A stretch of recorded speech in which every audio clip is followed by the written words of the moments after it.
తర్వాత నెక్స్ట్ అసిద్ధ ఏ విభక్తిలో ఉంది? ప్రథమ ఏకవచనం. మా ఏకవచనం. అవునా? సో ఇప్పుడు మనకి అసిద్ధ ఏమి అసిద్ధము? ఏది దానికి రికగ్నైజ్ చెయ్యట్లేదు? మనకి ఏమైనా ఆన్సర్ దొరికిందా అక్కడ? అసిద్ధ అంటే సత్వము తుఃఖ ఆ రెండింటి యందు అసిద్ధము అని కదా? కాదు మేడం, కాదు కాదు. ఏది అసిద్ధం? ప్రథమా విభక్తి ఏది వెతుక్కోవాలి. అసిద్ధ అదొక విశేషణం లాగా, అది దానికి రెడీ కాదు, అది రికగ్నైజ్ చెయ్యదు. దేనిని రికగ్నైజ్ చెయ్యదు అంటే మనము పూర్వపరయోహో మనము ఇది ఉంది కదా, దాన్ని ఏమంటారు, ఏకాదేశం ఉంటుంది కదా, ఏకాదేశ అసిద్ధ అని అన్వయించుకోవాలి. ఏకాదేశం అసిద్ధం.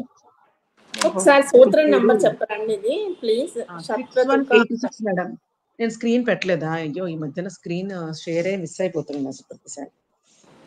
6186 అండి. ఓకే, థాంక్యూ అండి. నేను స్క్రీన్ షేర్ పెడుతున్నాను మేడం, సారీ.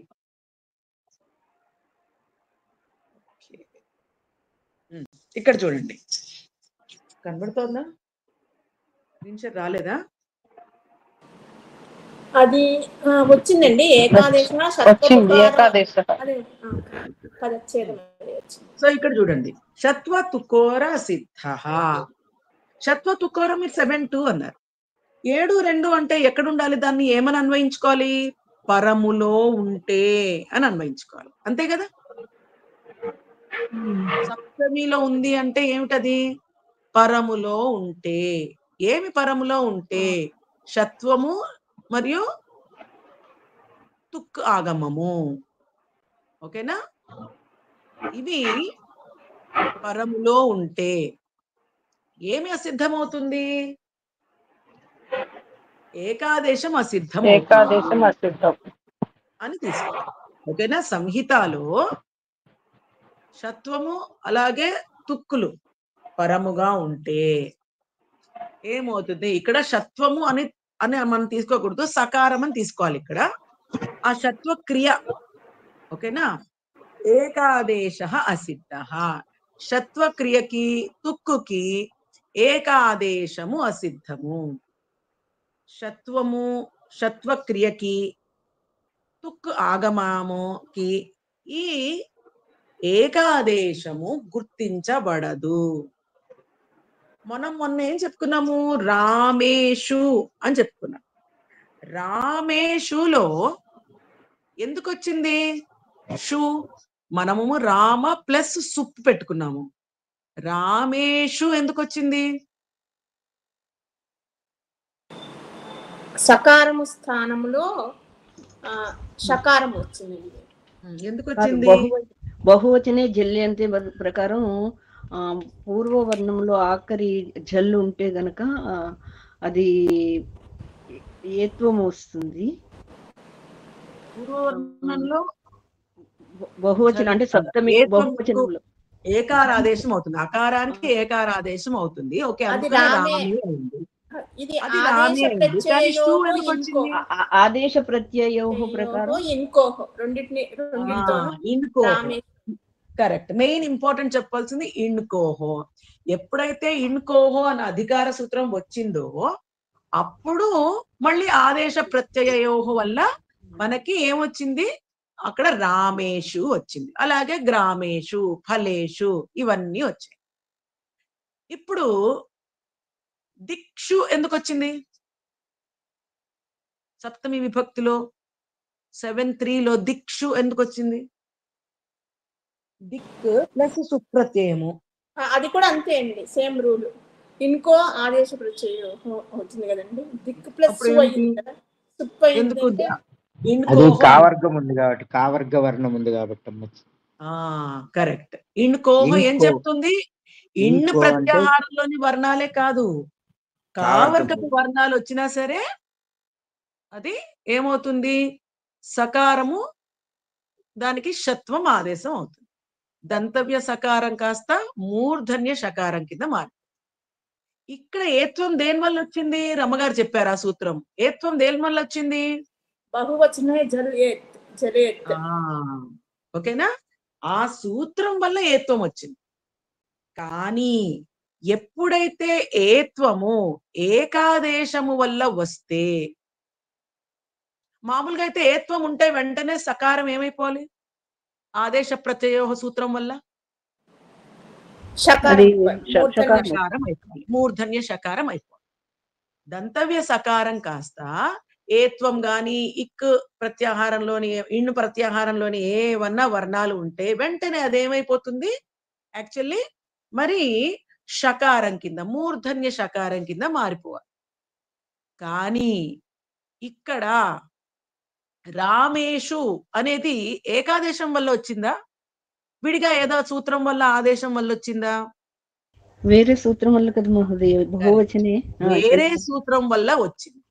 కాబట్టి ఇప్పుడు దాన్ని కన్సిడర్ చేసి అది ఏం చేస్తోంది, సకారం కాస్త మూర్ధన్య షకారం కింద మారింది. కానీ ఈ సూత్రం ఏం చెప్తుంది, ఏకాదేశము వల్ల ఏత్వం వస్తే లేదా ఓత్వం వస్తే, మనకి ఏకాదేశము వల్ల ఏమేం రావచ్చు అయితే, మనకి అకా సవర్ణే దీర్ఘ సూత్రం వల్ల అవి రావచ్చు. ఆ ఆ ఈ ఈ ఉ ఊ ఏ ఐ ఐ రావచ్చు. అవునా? సారీ, అకహ సవర్ణే అంటున్నాను. ఈ 3 రావచ్చు. ఆ రావచ్చు, ఈ రావచ్చు, ఉ ఊ రావచ్చు. ఓకే, ఇవి రావచ్చు. లేదా మనకి గుణసంధి వల్ల ఏం రావచ్చు వర్ణాలు? ఆ ఏ ఓ. ఆని తీసేద్దాం, అది గుణ సంజ్ఞ. గుణ సంధిలో ఇప్పుడు మనకి ఆర్ అని రుత్వం వచ్చినప్పుడే ఆర్ అనేది వస్తుంది, అర్ గాని ఆర్ గాని. ఓకేనా? సో ఇక్కడ మనకి ఏత్వము వచ్చింది, ఏకాదేశం వల్ల వచ్చింది అనుకోండి ఏత్వం. అప్పుడు అటువంటి దాని పక్కన సకారము ఉంటే అది మార్పుకి గురి కాదు. ఎందుకంటే ఈ సకారము ఆ ఏకాదేశాన్ని గుర్తించదు, అసిద్ధం కింద ట్రీట్ చేస్తుంది. అది నాకు అవ్వలేదు, నాకు జరగలేదు, నాకు అది కనబడట్లేదు, నాకు కనబడట్లేదు కాబట్టి నేను మారను, అది నాకు అవ్వనట్టే లెక్క. మనకు కనబడుతుంది, దానికి కనబడదు, అది అసిద్ధం అని అంట. సో ఏకారము, ఔకారము, ఓకారము ఇవన్నీ ఏవైతే అయినా ఏకాదేశం వల్ల వచ్చాయి అనుకోండి, అటువంటి వాటి పక్కన సకారం ఉంటే ఆ సకారము మూర్ధన్య షకారం కింద మారదు. ఎందువలన?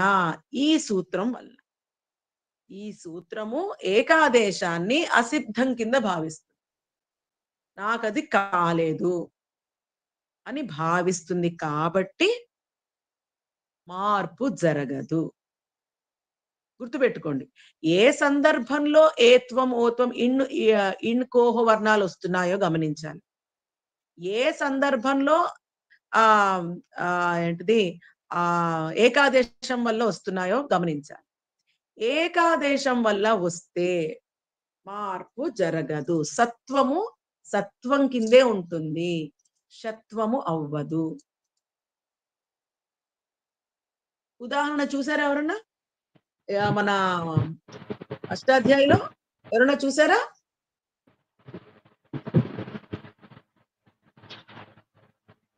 ఉదాహరణ ఎవరైనా చూసారా?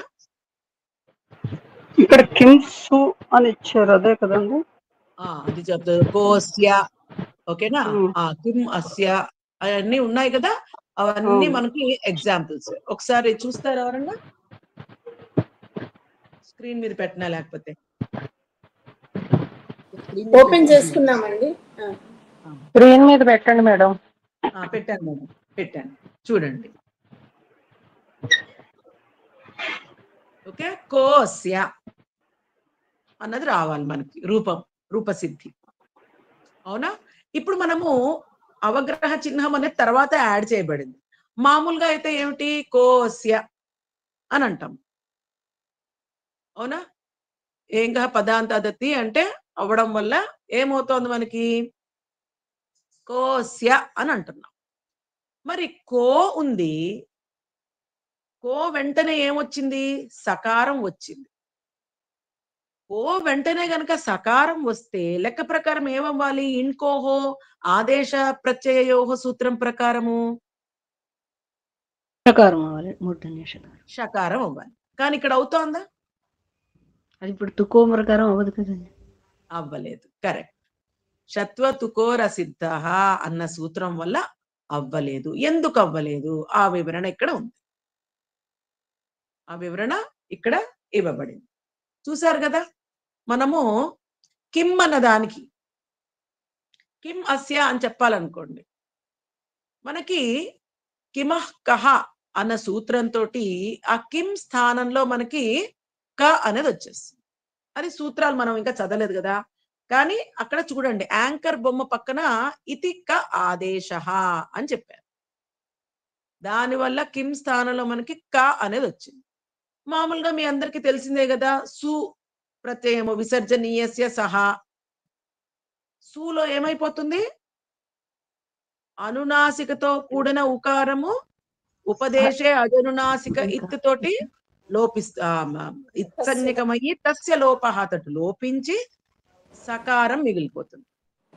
ఆ సకారం ఏమవుతుంది ససజుషో రుహు అన్న సూత్రంతో రుత్వం వస్తుంది.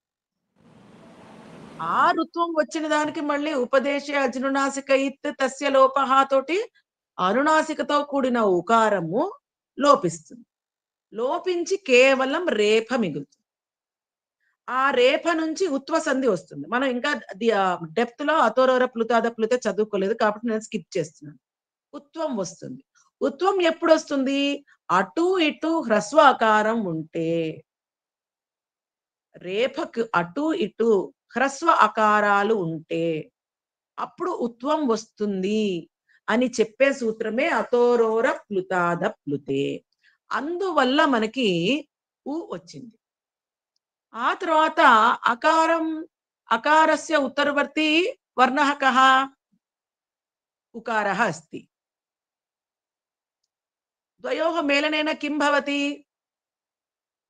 ఓకారం అకారస్య ఉకారస్య మేలనేన కిం భవతి ఆత్గుణః సూత్రేణ ఆద్గుణః అనేన సూత్రేణ ఓకారः ప్రాప్తి. అవునా? ఇప్పుడు ఓకారం వచ్చి కూర్చుంది మనకి. అవునా? ఓకారం వచ్చి కూర్చుంది. ఆ తర్వాత నెక్స్ట్ ఏమవుతోంది ఏంగహ పదాంతాదతి తోటి అది ఏం రూపం అవుతోంది ఏంగహ పదాంతాదతి అకారం కాస్త వెళ్ళిపోతోంది. ఎట్లా పూర్వ రూపం వస్తోంది కదా, పూర్వరూప సంధ్యనా అది పరరూప సంధ్య పూర్వరూప సంధి. పూర్వరూప సంధ్య. సో ఓకారమే మిగిలిపోతుంది. ఈ అవగ్రహ చిహ్నము చెప్పుకున్నాం కదా, మనము కన్వీనియన్స్ కోసం పెట్టుకున్నాం కానీ ఒరిజినల్ గా పాణిని గారి గ్రామర్ లో లేదు. కాబట్టి అది లేదనుకుంటే గనక ఏమని రాస్తారు మీరు కోస్య అని రాస్తారు. ఎప్పుడైతే ఓత్వం వచ్చిందో అది ఇన్ కోహలో ఇన్ ప్రత్యాహారంలోని వర్ణమే కదా. మరి ఆ రూల్ ప్రకారం ఆదేశ ప్రత్యయోహో అప్లై చేసి మనము మూర్ధన్య షకారం చెయ్యాలి. కానీ అవ్వదు అని నిషేధ సూత్రమే ఇది. ఎందుకు అంటే ఆ కో దానికి నాకు సంబంధం లేదు, నేను ఊ వరకే చూసుకుంటాను అని చెప్తుంది. అతిదేశాలు రెండు రకాలుగా చూడొచ్చు. అది కూడా మీకు ఆ సూత్రంలో ఇచ్చారు, మీరు గమనిస్తే కనుక. అతిదేశము అంటే రెండు రకాలుగా, మనం ఇప్పుడు అతిదేశ సూత్రాలని జరుగుతున్నాం కదా, ఈ అతిదేశ సూత్రాల్ని అతిదేశ వచనాన్ని రెండు రకాలుగా అర్థం చేసుకోవచ్చు. అది ఏమిటి అంటే స్థానీ కార్యము నిమిత్త కార్యము అవుతాయి, ఆదేశాన్ని మట్టుకు అది గుర్తించదు. రెండు రకాలుగా చేస్తుంది అది. ఈ అతిదేశ వచనం అది కూడా బుక్ లో అష్టాధ్యాయి.com లో ఇచ్చారు, మీరు తర్వాత చదవండి. ఈ అతిదేశ సూత్రం ఎలా వ్యవహరిస్తుందంటే ఆదేశ లక్షణాన్ని గుర్తించదు, ఆదేశ లక్షణాన్ని నిషేధిస్తుంది. ఆదేశాన్ని గుర్తించదు కానీ స్థానిని నిమిత్తాన్ని గుర్తించుకుంటుంది, ఆ స్థాని కార్యక్రమాన్ని చేయనిచ్చుకుంటుంది. సో అదేం చేస్తున్నది, క ఊ అక్కడ వరకు చక్కగా ఊరుకుంటుంది. ఆ తర్వాత ఆద్గుణహాని ఏంగా పదాంతాదతిని గుర్తించదు. అది అసిద్ధం, నాకు అవి జరగలేదు కాబట్టి నేను సకారం కిందే ఉంటాను అని చెప్పి కూర్చుంటుంది. అతోరోర ప్లుతాద ప్లుతే వరకే అది గుర్తుంచుకుంటుంది. ఎప్పుడైతే ఓత్వం వచ్చిందో ఆద్గుణ వల్ల అక్కడి నుంచి అది చూడడం మానేస్తుంది. దానికి ఇష్టం లేదు మారడం. అప్పుడు ఏం చేస్తుంది, ఇష్టం లేకపోతే అది నువ్వు నాకు అవ్వలేదు అని తీర్మానించుకొని కూర్చుంటుంది. కూర్చొని అది మారకుండా దంతవ్య సకారం కిందే ఉంది. ఇది షత్వము యొక్క క్రియ వల్ల అదేమవుతుంది, అసిద్ధ.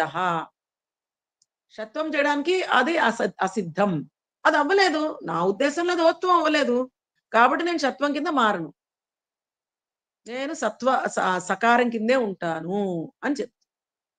ఇదే పరిస్థితి మనకి తుక్కు ఆగమానికి కూడా. తుక్కు ఎటువంటి ఆగమం చెప్పుకున్నాం మనం?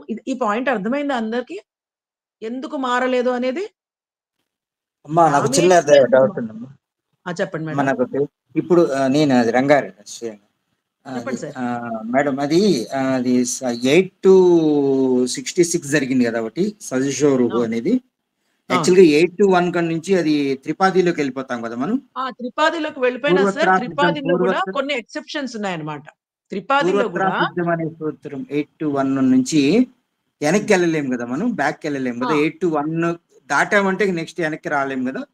Yes, actually correct.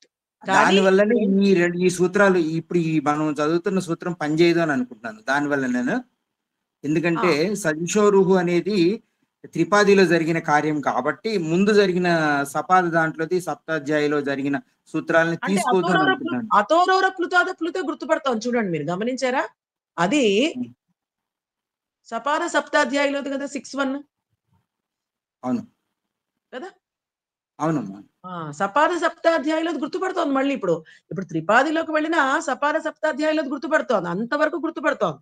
సో అందులో కూడా మనము త్రిపాది సపాద సప్తాధ్యాయులో కూడా ఎక్సెప్షన్ రూల్స్ ఉంటాయన్నమాట.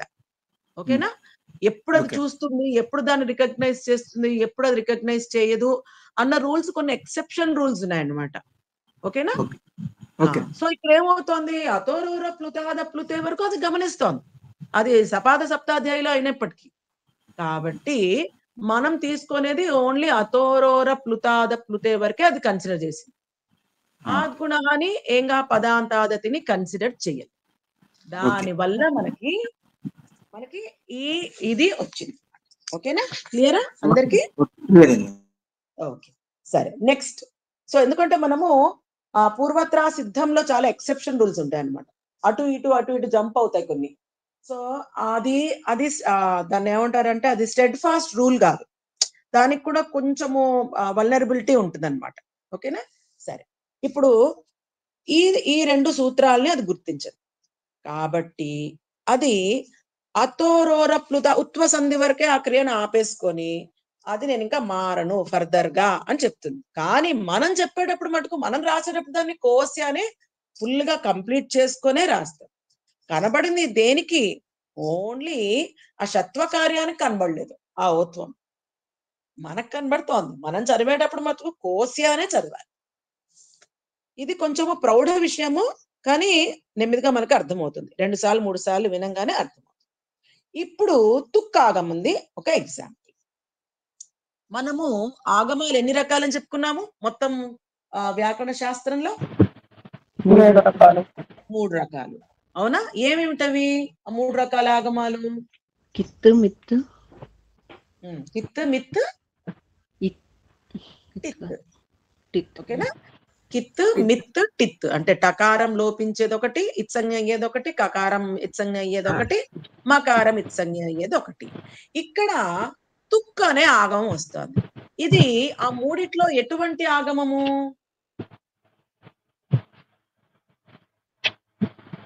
మూడు రకాల ఆగమాలు కిత్ ఆగమం, కిత్ టైప్ ఆఫ్ ఆగమం. కిత్ టైప్ ఆఫ్ ఆగమము ఎక్కడ చేరుతుంది ఆగమికి? ఆద్యంతో టకితౌ అంతంలో చేరుతుంది. ఆ సూత్రం వల్ల ఎక్కడ చేరుతుంది అది? అంతంలో వెనకాల చేరుతుంది కదా. Very good. ఇక్కడ తుక్కు ఎక్కడుంది మీకు? మీరు 1, 2, 3, 4 లైన్ లో చూస్తే తుక్కు ఎక్కడ కనబడుతోంది మనకి? మధ్యలో ఉందండి. మధ్యలో కనబడుతోంది. మధ్యలో అంటే అది చివర్లో ఉందనుకోండి, చివర్లో ఉండాలని ఇప్పుడు ఆద్యంతో టక్కితో చెప్తోంది. దేనికి అంతంలో ఉన్నట్టు?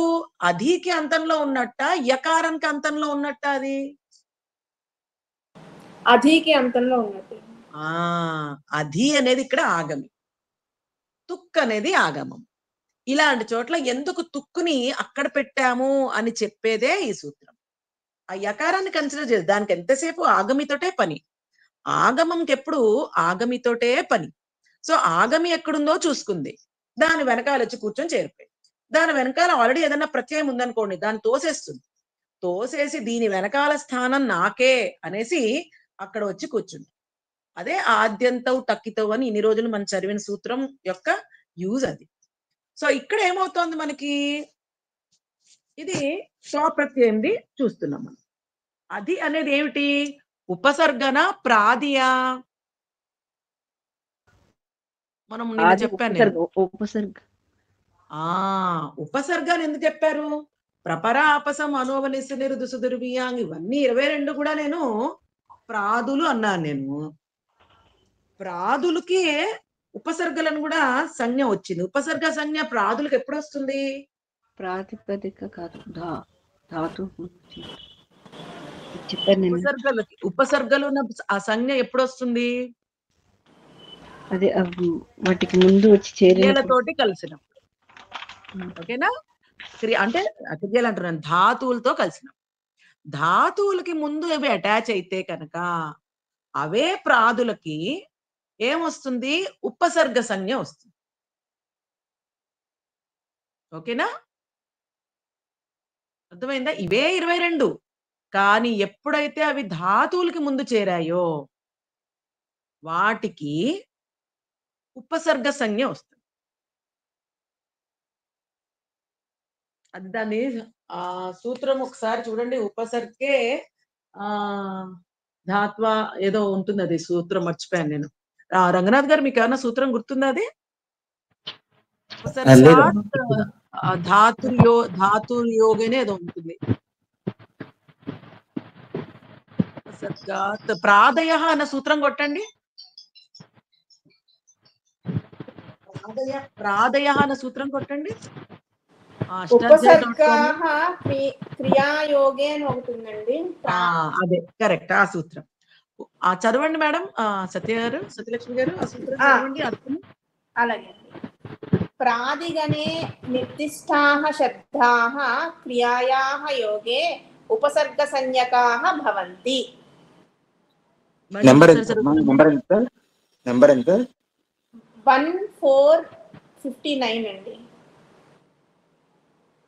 ప్రాదిగణే నిర్దిష్టాః శబ్దాః క్రియాయాః యోగే ఉపసర్గ సంజ్ఞకాః భవంతి. అది క్రియాపదాలు మనం సృష్టించేటప్పుడు ధాతుల్ని వాడతాం కదా. అప్పుడు మనము ఈ ప్రాదుల్ని గనక వాటికి కలిపితే యోగే అప్పుడు ఏమవుతుంది? వాటికే ఏం సంజ్ఞ వస్తుంది? ఉపసర్గ సంజ్ఞ వస్తుంది. దాన్ని ఆ ప్రాదయ ఈ సూత్రము 2 మీకు చదివితే, డెప్త్ లోకి చదివితే, ఆ వివరణ అంతా మీరు చదివితే మీకు క్లియర్ గా అర్థమవుతుంది.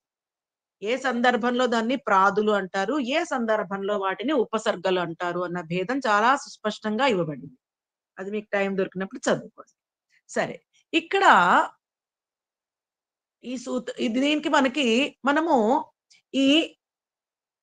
ఇది ఈయన గతం అని ఇచ్చాడు, కానీ నాకు తెలిసి ఇది ఈయన గతవు కాదు. ఈయన అధ్యాయనం ఏదో ఉంటుంది సూత్రం. ఓకేనా? సో దీనికి డిఫాల్ట్ గా కంపల్సరీగా అధి అన్న ఉపసర్గ పెట్టాలి. ఈ త్వా ప్రత్యయము. ఓకేనా? ఈ త్వా ప్రత్యయం పెట్టే సూత్రం అది. అది తర్వాత మనము కృదంతాలు చదువుకునేటప్పుడు డెప్త్ లో చదువుకుందాం.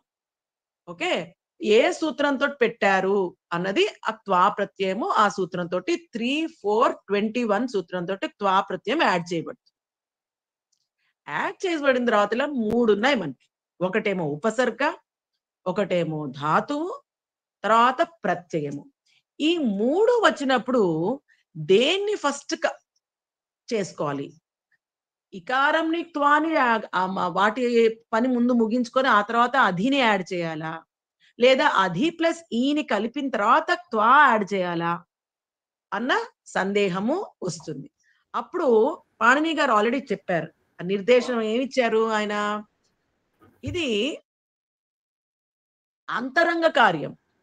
ఉపసర్గ ధాతువు యొక్క మధ్య సంధి ఫస్ట్ జరగాలి, అది అంతరంగ కార్యం అవుతుంది. ఇది ఫర్ ఎవర్ గుర్తుపెట్టుకోవాలి మనం. ఎప్పుడన్నా ఉపసర్గ పెట్టాలి అంటే ఉపసర్గకి ధాతువుకి మధ్య ఉన్న సంధి కార్యాలు, ఓకేనా, వాటికి కంప్లీట్ చేసేసుకోవాలి. చేసిన తర్వాతే ప్రత్యయం దగ్గరకు వచ్చి మనము అంగకార్యం గురించి ఆలోచించాలి. ఇది గుర్తుపెట్టుకోవాల్సిన విషయం. ఇది పాణిని గారే చెప్పారు. సో ఈ అంతరంగ కార్యం ముందు కంప్లీట్ చేసుకోవాలి.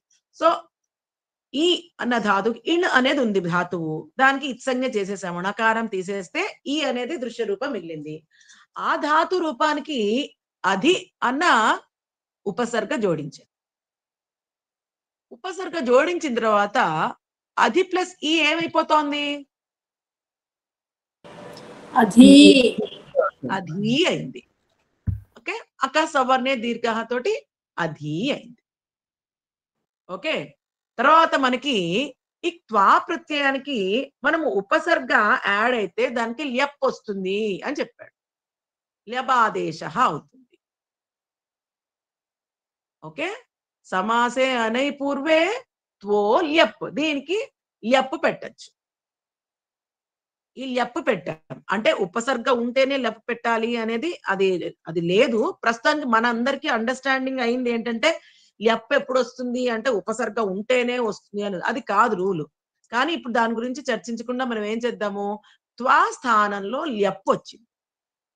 ల్యప్ వచ్చిన తర్వాత మనం ఏం చేస్తాము, దానికి ఇత్సంజ్ఞలు చేసి యకారం మిగిలింది. యకారం మిగిలింది. ఇప్పుడు ఒక సూత్రం ఉంది, తుక్ ఆదేశం గురించి వచ్చింది. హ్రస్వస్య పితికృతి తుక్ అని అన్నాడు. హ్రస్వస్య పితికృతి తుక్ అన్న సూత్రంతో మనకి తుక్ ఆగమం అయింది. ఈ తుక్ ఆగమము ఎందుకు వచ్చింది? అక్కడేమో హ్రస్వస్య అన్నాడు, ఓకేనా, హ్రస్వస్య అన్నాడు. పితి కృతి తుక్ ఆగమం. ఓకే, తుక్కాగమము మరి హ్రస్వానికి ముందు రావాలి అన్నాడు. మరి అక్కడ అధీలో ఏముంది? దీర్ఘం ఉంది కదండి. దీర్ఘం ఉంది. మరి తుక్ ఎందుకు వచ్చింది? మరి రాకూడదు కదా మరి లెక్క ప్రకారము. ఇక్కడ ప్రత్యయం గురించి చెప్తున్నాడు. కృతి ఏకాదేశము ఇక్కడ ఏమంటున్నాడు, ఏకాదేశం జరిగితే అది దాన్ని గుర్తించదు, పీరియడ్. ఓకేనా, ఏకాదేశము జరిగితే హ్రస్వస్య హ్రస్వ ఇకారం ఏవ దృష్ట్వా. ఓకేనా, అక్కడ చూడండి. అంటే ఇప్పుడు మనకి అధి ప్లస్ ఈ అన్న దాంట్లో ఈ మాత్రమే మనని గ్రహించమంటున్నాడా? కరెక్ట్. ఓకేనా, అదే సూత్రం మనం ఇప్పుడు చదువుతున్నాం అనమాట. ఏకాదేశాన్ని అది గ్రహించదు. ఓకేనా, కేవలం హ్రస్వ ఇకారమే ఉంది, నాకు అక్కడ దీర్ఘ ఈకారం జరగలేదు, ఏకాదేశం జరగలేదు అని దాన్ని అక్కడి నుంచి చూడదు. అందుకనే దానికి మనకి దీర్ఘ ఈకారం కనబడినప్పటికీ అకహ సవర్ణే దీర్ఘ వల్ల ఈ తుక్క ఆగమానికి ఏంటి, అది హ్రస్వం కిందే కనబడుతుంది. హ్రస్వం కిందే కనబడి తుక్కు వచ్చి కూర్చుంటుంది. ఇవి కొంచెం ట్రిక్కీగా ఉంటాయి, కానీ మనకి 2-3 సార్లు వింటే 2-3 ఉదాహరణలు చూస్తే మనకు అలవాటు. ఎక్కడ చూడకూడదు, ఎక్కడ చూడాలి అనే మనకి కన్ఫ్యూజింగ్ గా ఉంటుంది. కానీ 2-3 ఎగ్జాంపుల్స్ మనము అభ్యాసం ద్వారా కాలక్రమేణా అలవాటు అవుతాయి. సూత్రాలు ఇవన్నీ గుర్తుపెట్టుకోవడం కష్టమే, కానీ అలవాటు అవుతాయి. సో అధీ తుక్ లెక్క ప్రకారము ఈకారం ఉంది. ఎక్కడైతే ఏకాదేశం జరిగిందో అక్కడ ఏమవుతోంది? లెక్క ప్రకారము ఈకారం జరిగింది. ఇక్కడ లెక్క ప్రకారం తుక్కు రాకూడదు మరి, కానీ అయినా అది వచ్చి కూర్చుంది చక్కగా. ఎందుకు? అది గుర్తించట్లేదు, దీర్ఘ ఈకారాన్ని గుర్తించట్లేదు. అది అసిద్ధం. నాకు ఈకారం జరగలేదు, నాకు హ్రస్వ ఈకారంలోనే ఉన్నాను నేను, నాకు అదే కనబడింది. అది మయోపిక్ అన్నమాట, దానికి కనబడదు అన్నమాట. ఓకేనా? దగ్గరే కనబడవు అనుకోవాలి ఇంకంతే. అలా చూసుకొని మనం ఏం చేయాలి? ఇలాంటి సూత్రాలు కొంచెము అలవాటు చేసుకోవాలి అంతే, వేరే మార్గం లేదు, షార్ట్ కట్ అయితే లేదు. సో ఇవి అతిదేశ సూత్రాలు. మనం ఇంకో 2 ఉదాహరణలు ఏమైనా చెప్పగలరా అండి దీనికి? ఇలాంటివి ఈకారాంతం గాని ఊకారాంతం గాని వచ్చిన తర్వాత తుక్ అన్నది వచ్చింది, ఏమైనా అలాంటివి ఏమైనా ఉన్నాయా? ఇంకో 2 చెప్పగలరా? నేను చూసి చెప్తాను. మనకి ఇవి ఎక్కువగా ఏంటంటే ఇందులోనే వస్తాయి. మనకి ఏంటంటే లకారాలు చేస్తున్నప్పుడు ఎక్కువ వస్తాయి. తర్వాత అఫ్ కోర్స్ తద్ధితాల్లో కూడా వస్తాయి, కానీ నేను చూసి చెప్తాను మేడం. ఓకేనా? నేను దాని మీద అంత ఎక్సర్సైజ్ చేయలేదు. సో అధీ తుక్ య. సో అందువల్ల రాలేదు. ఎందువల్ల రాలేదు అంటే దీని వల్ల రాలేదు అని చెప్పడం అన్నమాట. అసిద్ధత్వాత్, ఏకాదేశస్య అసిద్ధత్వాత్. అక్కడ వివరణ ఇచ్చేసాడు చూడండి. అత్ర హ్రస్వ ఇకారమేవ దృష్ట్వా అని సమాధానం అక్కడ ఇచ్చేశారు. ఏకాదేశం యొక్క అసిద్ధత్వం వల్ల ఆ కారణము వలన అక్కడ ఏమవుతోంది? ఇక్కడ హ్రస్వ ఇకారమేవ దృష్ట్వా, హ్రస్వ ఇకారాన్నే చూసి తుక్కాగమం అయింది. అక్కడ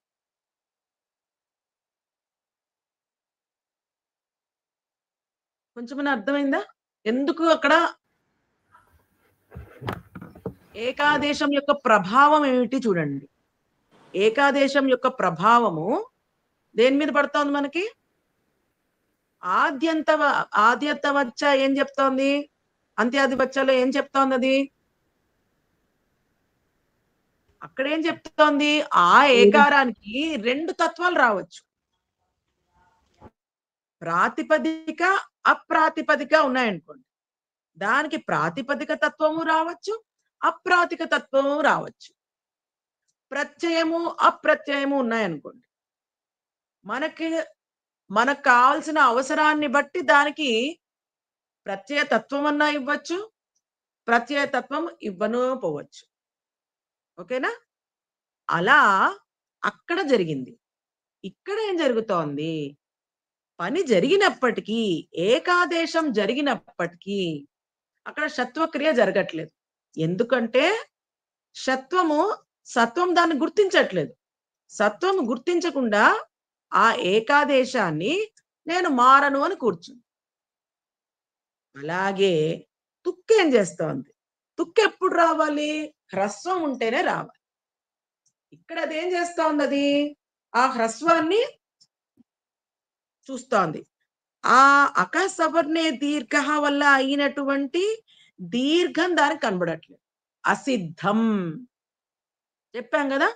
అసిద్ధం అనేది, అసిద్ధ వచనం అనేది అక్కడ ఎవరైనా ఓపెన్ చేస్తారా? ఈ సూత్రము అక్కడ అసిద్ధ వచనం గురించి చెప్పుంటారు. లేకపోతే నేనే స్క్రీన్ షేర్ చేస్తాను అండి. అది మన షత్వ తుకార సిద్ధ అన్న సూత్రంలో వివరణ ఇచ్చారు చూడండి, ఒక్కసారి చూస్తాను.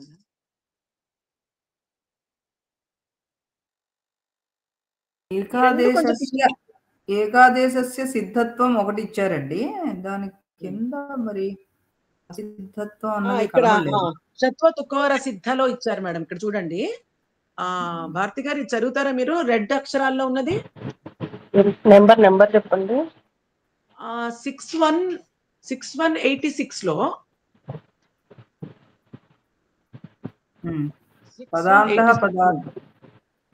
రెడ్ అక్షరాల్లో ఉందా మేడం? అసిద్ధ వచనం. అసిద్ధ వచనం ఆదేశ లక్షణ ప్రతిషేధార్థం అంతవరకే. ఆ తర్వాత నెక్స్ట్ కూడా చదవండి, రెండో లెటర్ చదవండి. అసిద్ధ వచనం ఉత్సర్గ లక్షణ భావార్థం.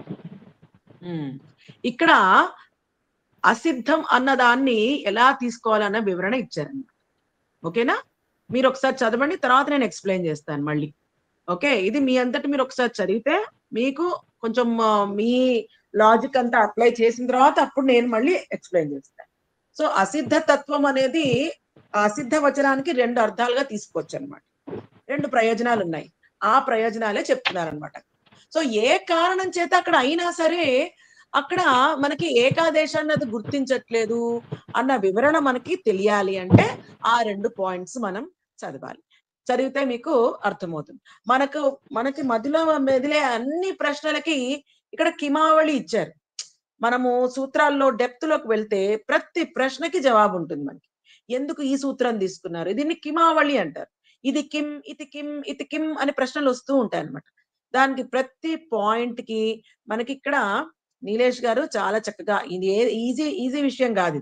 ఇది ఏం చేశారు, కాశికా నుంచి తీసుకున్నారు. కాశికాలో మనకు అన్ని కిమావళి ఉంటుంది, ఎందుకు ఎందుకు ఎందుకు అనేసి రాశారు. దాన్ని చక్కగా మనకి సరళ సంస్కృతంలో మనకి అందజేశారు ఇక్కడ నీలేష్ గారు. ఇవన్నీ నీలేష్ గారి ఇవన్నీ కాశికాలో ఉన్నవి మనం చదివామంటే మనకి దిమ్మ తిరిగి మైండ్ బ్లాక్ అయిపోతుంది. కాశికాలో ఇదే వర్ణన ఇస్తారు. లేదా మీకు ఇంగ్లీష్ లో కావాలి అంటే ఎస్సి వాసుది క్లిక్ చేయండి. ఎస్సి వాసుది ఓకే, మీరు you are not comfortable in English, okay, లేదు, దీన్నే కాపీ పేస్ట్ చేయండి. ఒక్కొక్క లైన్ కాపీ పేస్ట్ చేయండి. గూగుల్ ట్రాన్స్లేట్ లో మీకు ఏ భాష కన్వీనియంటో అందులోకి మార్చుకోండి. హిందీ అయితే హిందీ, తెలుగు అయితే తెలుగులోకి మార్చుకుంటే అట్లీస్ట్ 70% మీకు అర్థమవుతుంది. ఇలా ప్రయత్నం చేస్తే మనకి అంటే అఫ్ కోర్స్ గురువు గారు చెప్తే ఏంటంటే ఇంకా మనకి మైండ్ లో అన్ని డౌట్స్ క్లియర్ అయిపోతాయి. ఈ 2 తర్వాత మళ్ళీ మనం గురువు గారితో చర్చించుకుందాం. ఓకేనా? సో ఈ అతిదేశ సూత్రాలు 2 చాలా ఇంపార్టెంట్. అంతాది వచ్చా, అందులో వచ్చిన ఏకాదేశము 2 రకాల తత్వాలని తీసుకుంటుంది. అందులో మనకు అవసరమైన తత్వాన్ని మనం తీసుకుంటాం. శుత్వ తుకోర సిద్ధ, ఇదే ఏకాదేశము ఈ 2 కార్యాలకి అసిద్ధం కింద భావిస్తాయి. అందుకని ఈ 2 కార్యాలకి మనకి అవి ఏం చేస్తాయి, ప్రతిషేధిస్తాయి. ఓకేనా? బాధక సూత్రాల్లాగా ప్రవర్తిస్తాయి. షత్వం జరగకుండా అది సత్వం కిందే ఉండిపోతుంది. తుక్కు కూడా ఏమవుతుంది, నాకు అది జరగలేదు, ఏకాదేశంతో నేను జాంతానే, I have nothing to do with that ఏకాదేశము, I'm comfortable in my position అనేసి దాని పని అది కానిచ్చేస్తుంది. ఓకే, ఇక్కడ అది మనం గమనించవలసిన పాయింట్స్. నెక్స్ట్ వచ్చేసి ఆద్గుణ, వృద్ధిరేచి, ఏతేధ్యత్సూట్సు, ఇవన్నీ మీకు చాలా చక్కగా ఎంతో క్లియర్ గా సింపుల్ సంస్కృతంలో ఆల్రెడీ ఇవ్వబడ్డాయి. సో ఆల్మోస్ట్ నేను ఆ గుణ నుంచి నేను మళ్ళీ మీకు రంగంలోకి ఎప్పుడు దిగుతాను అంటే ఆల్మోస్ట్ నేను దేనికే అవసరం లేదు మీకు చెప్పాలి అంటే 61115 మళ్ళీ ఆ సూత్రం దగ్గర మీకు కనబడతాను. 61115 ఆ సూత్రం దగ్గర, అక్కడ కూడా అవసరం లేదు, మీరు చదివేయగలరు నాకు తెలుసు, కానీ అక్కడి నుంచి మళ్ళీ నేను కనబడతాను. ఇవన్నీ కూడా మీరందరూ కూర్చొని రోజు మీరే అధ్యాయం చేసుకోండి. ఎక్కడన్నా మీకు డౌట్ వచ్చిందా అంటే నాకు పింగ్ చేయండి, నాకు మెసేజ్ పెట్టండి, నేను దాన్ని క్లారిటీ ఇస్తాను. ఓకేనా భారతి గారు? Okay madam. 6/1/87 నుంచి. అవును మేడం, నుంచి 6/1/87 నుంచి. మనకి దొడ్డిపట్ల లక్ష్మి గారు వచ్చారు. లక్ష్మి గారు నమస్కారం మేడం. నేను మీతో ఎప్పుడు మాట్లాడదాం అనుకుంటాను, మేడం బిజీగా ఉన్నట్టున్నారు. సరే, అయితే మేడం గారిని కూడా అడుగుదాం, మేడంకి ఏమన్నా తెలుస్తుందా అనేసి. రంగనాథ్ గారు మీకేమన్నా ఐడియా ఉందా ఈ 2 సూత్రాలు? ఇంకేమన్నా మీరు వివరణ ఏమన్నా చెప్పగలరా సార్?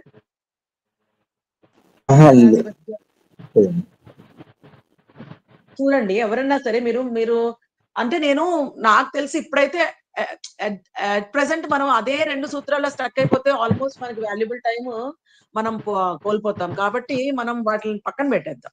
అట్లీస్ట్ బేసిక్ కాన్సెప్ట్ అర్థమైపోయింది మనకి. ఓకే, దాని డెప్త్ లో ఎందుకు, ఏమిటి, ఏ కారణం చేత అనేవి వివరణలు అన్ని మళ్ళీ తర్వాత మనం సొంతంగానే చదువుకుందాము, లేదా గురుగారు వచ్చినప్పుడు 1 షాట్ లో అడిగేద్దాం. ఇప్పుడు ప్రస్తుతానికి అక్కడ మనం స్టక్ అవ్వకుండా ఆద్గుణ నుంచి ఆల్మోస్ట్ మీరు నేను చెప్పిన సూత్రం వరకు అంటే హషీచ వరకు మీరు హషీచ కూడా కాదు, ఇన్ఫాక్ట్ 61115 కూడా అందులోదే, దాని ఎక్స్టెన్షనే. అక్కడ వరకు మీరు చదివేయచ్చు. 61115 వరకు మీరందరూ రోజు కలిసి మీరు ఒకటి, నాకు ఒక ప్లాన్ ఉంది. మీ అందరికి వేరే టైం ఉంది అంటే వేరే టైంలో కలుసుకొని అవి క్లోజ్ చేసుకొని మన రెగ్యులర్ క్లాస్ కంటిన్యూ చేద్దామంటే చేద్దాం. అప్పుడు నేను ఏకంగా హల్సందుల దగ్గరికి వెళ్ళిపోతాను. లేదు వద్దు, ఇది కంప్లీట్ చేసిన తర్వాత హల్సందు దగ్గరికి వెళ్దామా అంటే నేను ఆపుతాను. ఇది కంప్లీట్ చేద్దాంలే మేడం, తొందరగా పరిగెత్తడం ఎందుకు. ఓకే మేడం, సరే, రైట్, ఓకేనా. అవి బాగా నోటికి నలగలేదు కదా ఇప్పుడు మీరు చెప్పినవన్నీ. Correct madam, correct. సో ఇప్పటి వరకు మనం ఏం చూసుకున్నాము, అచ్చందుల ప్రకరణంలో ఏం తీసుకున్నాం మనము, ఇకో ఎనర్జీ చెప్పుకున్నాము. నెక్స్ట్ మీకేమేమి గుర్తున్నాయి, ఎవరెవరికి ఏమేమి గుర్తున్నాయి సూత్రాలు?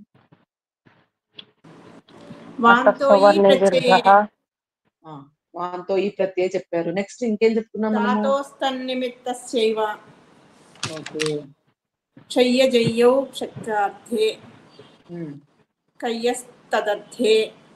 ఓకే, దాని తర్వాత ఇప్పుడు ఇవి చెప్పారు. ఓకేనా. సో ఈ సూత్రాలు మనం ఇప్పుడు చెప్పుకున్నాం. సో ఆల్మోస్ట్ 3 క్లాసెస్ నుంచి మనము ఒక 3 ఇంతవరకే చెప్పుకున్నాం, ఎందుకంటే అంత ఎక్స్ప్లెనేషన్ అవసరమైంది. ఇప్పుడు ఈ ఆద్గుణ నుంచి మీరు వందే భారత్ లాగా వెళ్ళిపోవచ్చు, చాలా ఈజీ. మీకు ఆల్రెడీ పరిచయం ఉన్నవే, 1 లైన్. ఎక్స్ప్లెనేషన్స్ లోకి వెళ్ళద్దు మీరు. ఎక్స్ప్లెనేషన్స్ లోకి నెక్స్ట్ లెవెల్లోకి వెళ్దాం మనం. ఎక్స్ప్లెనేషన్స్ మనం వింటూ కూర్చుంటే, చదువుతూ కూర్చుంటే అక్కడే స్టక్ అయిపోతాం. చాలా వివరణ ఉంది, ప్రతి సూత్రానికి చాలా వివరణ ఉంది, అదంతా మనం చదవవలసిందే. కానీ ఈ స్టేజ్ లో వద్దు, ముందు అసలు ఏది ఏంటి అనేది తెలుసుకుంటే చాలు. ఓకేనా. సో ఆద్గుణ మీకు తెలిసిందే, ఇక్కడి నుంచి మీరు చదివేసేయండి. ఓకే, ఈ రోజుకి మరి ముగిద్దామా మేడం? ఏమైనా సందేహాలు ఉన్నాయా? ఆ క్లాస్ ఏదో ఉందన్నారు, అది ఉందా మేడం? అనుకుంటా ఉంటుందను మేడం. లక్ష్మి గారే చెప్పాలి, యాక్చువల్లీ దొడ్డిపట్ల లక్ష్మి గారే. నాకు తెలిసైతే ఈ రోజు ఉంటుంది మేడం. కానీ వాళ్ళు నాకు తెలిసి మరి ఈ రోజు మరి గురువు గారు అది కంటిన్యూ చేస్తున్నారా? అష్టాధ్యాయి అయితే యూజువల్ గా అలానే కంటిన్యూ చేస్తారు, సిరీస్ లోనే వెళ్తారు, మేడమే చెప్పాలి. వాళ్ళు మొన్న ఏదో వాళ్ళు ఇది పాద్మ ఆ సూత్రాలు చెప్పుకుంటున్నారు వాళ్ళు. తుక్కాగమంలో పిబతి గచ్చతి అని వస్తుంది అన్న ఆ సూత్రాలు చెప్పుకుంటున్నారు. ఆ తర్వాత నేను చూశాను, అది ప్రౌఢ రచనానువాద కౌముదిలో ఉంది, అందుకనే కవిత గారు ఆ చర్చ చేశారు. సో ఈ రోజు ఉంటుంది మేడం, మనము మీరందరూ జాయిన్ అవ్వండి. నేను ఒక లింక్ పంపించానండి, ఎవరైతే మొన్న రాలేదో.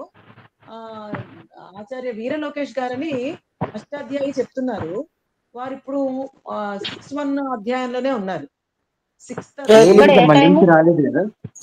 లింక్ రాలేదు కదా. పెట్టాను సార్, మొన్న పెట్టాను సార్, జూమ్ లింక్ సార్. మళ్ళీ పెడతారండి? పెడతాను మేడం. మేడం మీరు అచ్చా శ్రీదేవి గారు మా గ్రూప్ లో లేరేమో కదా, వేరే గ్రూప్ లో ఉన్నాం మేము. నేను లేను, నన్ను జాయిన్ చేయలేదు మీరు. జాయిన్ చేసేయండి. నేను చేస్తాను మేడం, ఇప్పుడు చేస్తాను. ఇప్పుడు ఎట్లాగో 6 o'clock నాకు తెలిసి ఉంటుంది క్లాస్. ఓకేనా, సరే అండి, ధన్యవాదాలు. ఇవన్నీ ఎప్పుడు చదువుతారో మీరైతే చదవండి అందరూ. మళ్ళీ మీరందరూ ఓకే మేము చదివేశాము అన్నాక నేను మళ్ళీ జాయిన్ అవుతాను, ఎందుకంటే ఒక 1 week వరకు నేను కొంచెం బిజీగా ఉంటాను. ఓకేనా అండి. మరి ఇప్పుడు ప్రథమాధ్యాయం మొదలవుతుంది అన్నారు, అదేనా ఇప్పుడు ఇవాళ క్లాసు? లేదు మేడం, లేదు. అదెప్పుడు, ఏ టైం నుంచి? ప్రథమాధ్యాయం ఏం చెప్పలేదే, అది రచనానువాద కౌముది. రచనానువాద కౌముదిది ఒకటి పెట్టారు లింక్. ఇప్పుడు ప్రథమాధ్యాయం మొదలవుతుందని పెట్టారా మేడం? నేను చూడలా. మీరు ఇప్పుడు ఏదో అన్నారు. లేదు, 6th అధ్యాయంలోనే ఉన్నారు అని చెప్పి. వాణి గారు ఒక్కసారి ఆ లింక్ ఒకసారి మన దాంట్లో మన గ్రూప్ లో కూడా పోస్ట్ చేయరా, జాయిన్ అవడానికి? ఆవిడ